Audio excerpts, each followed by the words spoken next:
कार्यक्रमासाठी त्या वाढदिवसाच्या या शुभेच्छा देण्यासाठी उपस्थित असणारे सावडगावचे सरपंच, त्याच पद्धतीने सरपंच परिषदेचे अध्यक्ष,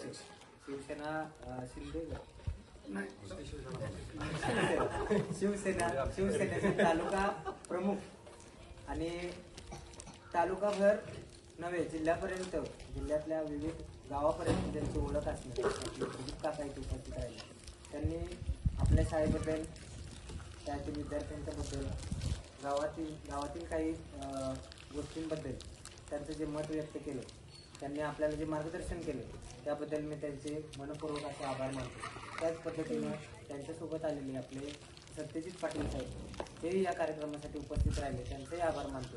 आपल्या गावचे उपसरपंच आणि जे आपल्याला नेहमीच मार्गदर्शन करत असतात असे आपले अण्णा इथे उपस्थित राहिले, त्यांचंही मार्गदर्शन करतो. अर्जुन शेठ आहेत, पाटोळे मेजर आहेत, हेही या कार्यक्रमासाठी इथे उपस्थित राहिले.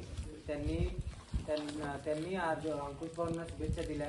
शाळेच्या प्रत्येक कार्यक्रमात असंच त्यांचं योगदान लाभावं अशी मी त्यांना विनंती करतो. आणि अंकुश भाऊंनी त्यांचं विशेष असा आभार मानतो की त्यांनी त्यांच्या या वाढदिवसाच्या कार्यक्रमानिमित्त तुम्हा सर्व मुलांना हे शालेय साहित्याचं वाटप केलं. त्यांच्याकडून असंच समाजकार्य उत्तरोत्तर घडत राहू, त्यांना त्यांच्या वाढदिवसाच्या दीर्घायुष्य अशा शुभेच्छा देऊन मी कार्यक्रम संपला असं जाहीर करतो. धन्यवाद.